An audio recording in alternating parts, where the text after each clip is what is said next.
बच्चन बाबूजी महाराज, तीसरा भाग। बच्चन 21वां। आगरा, 18 मई 1938। दुल्हनी करो पिया का संग, यह जोबन तेरा उतर जाएगा, फिर तू होगी तंग। पकड़ कर मूड काल की डड्ढी, विषय सब त्यागो खामत बड्डी। दुल्हनी करो पिया का संग। जिस वक्त से इसकी सूरत अंतर में सिमटने, खींचने और चढ़ने लगे, उस वक्त से यह दुल्हनी है। अंतर्मुख सूरत का नाम दुल्हनी है और अंतर में जो शब्द की धार आ रही है वो पिया है। सूरत को शब्द में लगाने के वास्ते संयम, जतन, युक्ति और अभ्यास है। इन सब को करने से सूरत अंतर में सिमट कर खींचेगी और तीसरे तिल के पार चढ़ेगी। कोई काल के बाद जब दया से ये अवस्था आवे कि हर वक्त इसके मन और सूरत अंतर की तरफ सिमटे हुए रहें, यानी जब अभ्यास करे उस वक्त के अलावा भी आपसे आप हर समय थोड़ी बहुत ये कैफियत रहे, तब ये जो करेगा सब मौज से होगा। एक मानी में कभी कोई नामुनासिब काम भी करे तो वो बेजान न होगा, बल्कि कहा जाए तो मालिक की सेवा है। मतलब कहने का ये है कि चाहे दुनिया के हिसाब से ऐसे भक्त की कोई कार्रवाई नामुनासिब ख्याल की जावे, मगर वो मौज और मसलहत से खाली न होगी। जिसके मन और सूरत हर वक्त अंतर में सिमटे हुए और खिंचे हुए रहते हैं, वो गोया आठों पहर मालिक और गुरु का संग करता है। उसकी कुल जिम्मेदारी मालिक अपने ऊपर ले लेता है और उसका हर काम मालिक की मौज से होता है। वो निर्भय और निशंक है। उसको अपने मन की निरख परख और चौकी पहरा करने की भी जरूरत नहीं। मालिक ही उसका चौकीदार, पहरेदार, सिपाही और संतरी है। सब काम मालिक कर देगा या करा देगा। उसको सोचने विचारने की जरूरत नहीं है। जो मौज होगी वही काम वो करेगा और जो वो करता है वही उसके लिए और सबके लिए मौज है। उसकी सूरत हर समय अंतर में जो शब्द की धार आ रही है, उसके रस में भीनी हुई और भीगी हुई रहती है। हर वक्त अमृत का आहार और आधार रहता है। उसको बाहर में किसी चीज की परवाह और ख्याल ही नहीं है कि क्या हो रहा है, हानि है या लाभ। वो तो हर वक्त खींचा हुआ रहता है। ऐसा भक्त जो कहे वो मालिक का हुक्म है और जो करे वो मालिक की मौज का इजहार है। यह जो बन तेरा उतर जाएगा, फिर तू होगी तंग। संसार में जितने विषय भोगादि और रसादि हैं, उन सब के भोगने के लिए अंतर से ताकत आती है। जब सब प्रकार के भोगों को भोगने की ताकतें बड़े जोर से आ रही हैं और जोश व खरोश में हैं, तब ये अपने जोबन में है। भोग भोगने की ताकतों का आना और उनका मौजूद रहना इसका जोबन है। ये समझता है कि ये ताकतें हमेशा आती रहेंगी और मैं संसार के भोगों का रस लिया करूंगा। ये गलत है।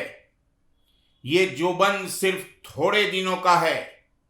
हमेशा ये ताकतें इसी तरह से नहीं आया करेंगी। एक अरसे के बाद इनमें कमी आने लगेगी और होते होते जाती रहेंगी। उस वक्त चाहे 56 भोग सामने रखे हों, रस नहीं मिलेगा, क्योंकि रस चैतन्य की धार में है। जब वो धार उलटने लगेगी तब सब भोग और रस फीके और नीरस हो जाएंगे। इसलिए अभी से उस धार के साथ अंतर में उलटने का अभ्यास करना चाहिए। उस धार के साथ उलटने में जो रस मिलेगा वो निर्मल रस है और वो कभी जाया नहीं होगा, बल्कि बढ़ता ही जाएगा और बढ़ते बढ़ते एक दिन पूर्ण रस और आनंद प्राप्त होगा। पकड़कर मूड काल की डड्ढी, विषय सब त्यागो खा मत बड्डी। मूछ और डड्ढी पुरुषत्व का चिन्ह है और स्त्रीत्व का चिन्ह केश है। हर एक व्यक्ति में दोनों अंग होते हैं। जिसमें पुरुष अंग प्रबल है वो पुरुष है, और जिसमें स्त्री अंग विशेष है वो स्त्री है। प्रथम काल को तरंग उठी कि मैं रस हासिल करूं, तब उस तरह की ताकत लेकर वो नीचे उतरा और 3 लोक का पसारा किया। मन के जितने अंग हैं और जितनी तरंगे हैं, उन सब की ताकतों की धारें बदन के आगे के हिस्से से नीचे उतरी हैं और वहां से सब शरीर में फैलकर विषय भोग आदि में प्रवृत्त हुआ है। इसलिए बदन के आगे के हिस्से में नीचे को रुख किए हुए जो मूछ और दाढ़ी हैं, वो काल पुरुष की ताकतों और मन के अंगों के चिन्ह हैं। इससे ये नहीं ख्याल करना चाहिए कि जिसके जितनी लंबी दाढ़ी है उसमें उतना ही काल अंग और मन अंग है। दाढ़ी और मूछ का क्या कुदरती मतलब सिग्निफिकेंस है वो बयान किया गया है। काल और मन की ताकतों का नाश करना काल की दाढ़ी मूडना है। इस कड़ी के ये अर्थ हैं कि जब काल की दाढ़ी मुड़ी जाएगी, यानी काल और मन की सब ताकतें तोड़ी जाएंगी, तब सब विषय आप ही छूट जाएंगे। सिर के पीछे के हिस्से से रीढ़ की हड्डी में माया की ताकतों की धारें निकली हैं। इसलिए केश लंबे और पीछे की ओर होना स्त्रीत्व का चिन्ह है। पुरानी शायरी में कई जगह जुल्फे यार आया है, वो इसी से मतलब है। स्याह लफ्ज भी आया है। माया काली है।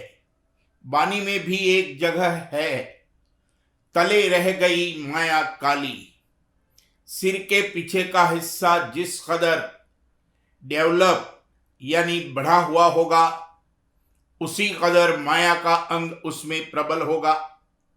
चाहे स्त्री हो चाहे पुरुष हो, जिन ग़िज़ाओं से पीछे का हिस्सा बढ़ता है उनके खाने से माया की मलिन ताकतें जागेगी।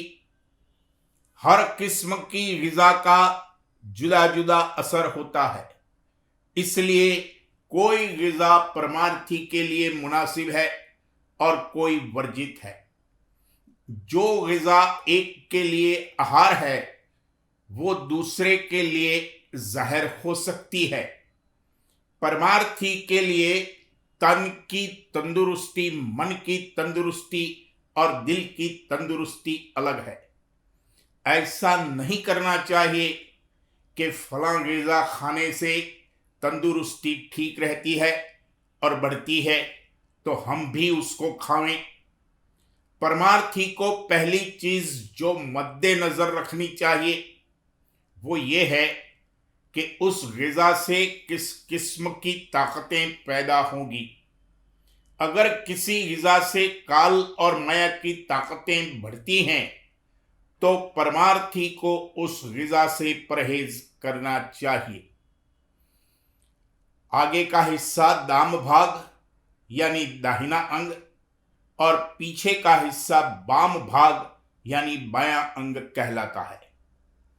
इन दोनों के मध्य में सूरत की धार है। अगले जमाने में जब एक कुटुंब और परिवार के सब लोग साथ साथ रहते थे, घर में जब तक बाप जिंदा रहता था, बेटों पर गृहस्थी का कोई बोझ भार नहीं होता था। बेटे बेफिक्र रहते थे, टांग पसार कर सोते थे। उनको किसी किस्म की चिंता नहीं थी, जो मन में आया करते थे। बाप के मरने पर पहली चीज जिसमें फर्क आता था वो ये थी कि अब पहले की तरह बेफिक्र होकर टांग पसार कर नहीं सो सकते। बाप के मरने पर बेटे पर यह अवस्था आई कि अब तुमको बुर्दबारी और गंभीरता इख्तियार करनी चाहिए, क्योंकि तुमको सब कुटुंब की परवरिश करनी पड़ेगी। अब तुमको मन की तरंगों में नहीं बरतना चाहिए। इसलिए काल और मन के अंगों का चिन्ह जो दाढ़ी और मूछ है, उनको तुम कटा दो।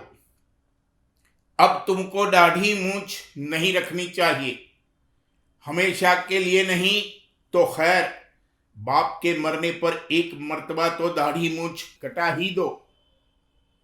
बेटों को दाढ़ी मूछ मुंडानी पड़ती थी और पोतों को सिर्फ सिर मुंडाना पड़ता था।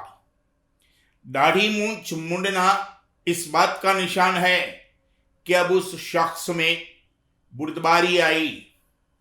इसी तरह से विधवा को सिर के केश मुंडाने का हुक्म था। सुहागन स्त्री के 20 लक्षण होते हैं, मसलन बिछिया, नथ वगैरह, जिनमें से सिर के केश लंबे और पीछे की तरफ होना खास निशान है। जब पति मर गया तो विधवा स्त्री के लिए यह हुक्म था कि अब तुम माया की धारों में मत बरतो, संयम से रहो। माया की धारों और ताकतों के चिन्ह जो केश हैं, उनको कटा दो। विधवा केश नहीं रखती थीं। और भी बहुत से संयम विधवाओं के लिए थे। पौष्टिक भोजन नहीं खाती थीं, यहां तक कि कहीं कहीं विधवा को दूध पीना भी मने था। गो दूध सात्विक पदार्थ है, मगर किसी कदर पौष्टिक है। विधवा मांसाहार नहीं करती थीं। ये सब बातें पिछले जमाने की हैं। इनके कहने से ये मतलब नहीं है कि ऐसा करना चाहिए या नहीं करना चाहिए। हिंदुओं के यहाँ जो कर्म कांड में सिर और दाढ़ी मूंछ मुड़ाना रखा गया है, उसका क्या मतलब है वो बयान किया गया है। कर्म कांड की सब क्रियाएं विधि पूर्वक उसी समय में बन सकती थीं और उनसे कुछ लाभ भी था। अब इस वक्त में न तो वो बन सकती हैं और न उनसे कुछ लाभ ही है। दाढ़ी मूंछ रखने या न रखने के बारे में जैसा जिसको पसंद हो करे। वैसे आजकल तो इस बात का बड़ा शोर है कि स्त्री और पुरुष को बराबर हक हासिल हैं, और इसको उन लोगों ने यहां तक पहुंचा दिया है कि मर्दों ने दाढ़ी मूंछ जो पुरुषत्व का चिन्ह है कटा दी, और औरतों ने सिर के केश जो कि स्त्रीत्व का चिन्ह है कटाकर बहुत छोटे छोटे रख लिए हैं। समय का फेरफार है। समय के अनुसार अब अगर जरूरत हो तो विधवा विवाह भी वर्जित नहीं है, क्योंकि अब सतवंती नहीं रह सकती। अगर कोई विधवा शादी करना चाहे तो उसको नहीं रोकना चाहिए, जरूर करने देना चाहिए। अगर ब्याह कर ले तो अच्छा है। इस समय कलयुग में दोष नहीं है।